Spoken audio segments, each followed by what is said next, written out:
It looked like it happened at 3 a.m. in the morning. So I guess he sent the text, and then he committed another offense. And what's odd with this one, it's at another location.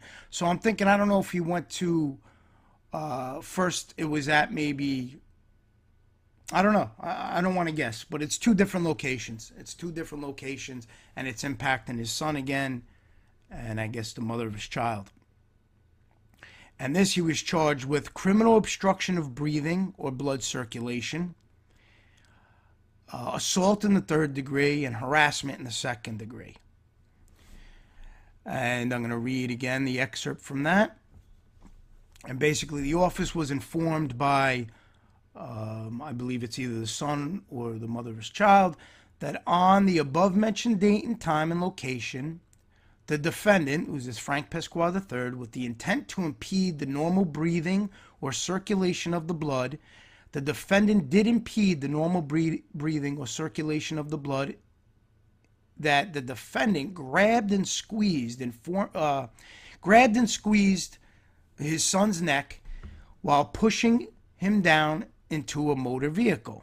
So he's choking his son out, thereby causing this person to suffer physical injuries, including but not limited to substantial pain and bruising to the person's neck, in addition to causing the person to experience annoyance and alarm. So this poor kid was choked out by his dad. Real tough guy move, choked out by his father. And that's where the charges stemmed from. So it looks like they happened on April 12th. And then he was arrested, I believe, on April 20th or 21st, he appeared. So here you have the example of, again, a lying informant. Go listen to this guy on Vlad TV. Listen to this whole shtick he gives the audience about wanting to be with his family and raise his family and be a good dad. Nah, just a typical lying junkie back to his old ways. And it's very unfortunate that his son and his mother of his kid have to even deal with this.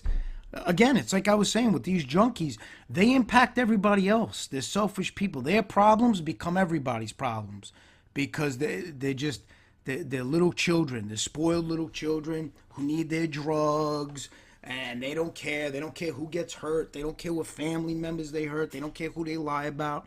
They just want their drugs. And they're just low lives when they act that way, complete low lives. The other thing I got the minutes from the actual appearance. Give me 1 second to line that up. And here we have the minutes of the appearance when he went in court. And I want to read a few things from the minutes because it's you're gonna find it interesting, and I think it'll give more detail on what took place. I'm just going through this, and the beginning of it is basically the judge explaining to Pasqua that he's being arraigned and they're going to discuss his charges, and they had an issue with the attorney. It seems like he has a court-appointed attorney, but his regular attorney didn't show up. So this is neither here nor there for right now.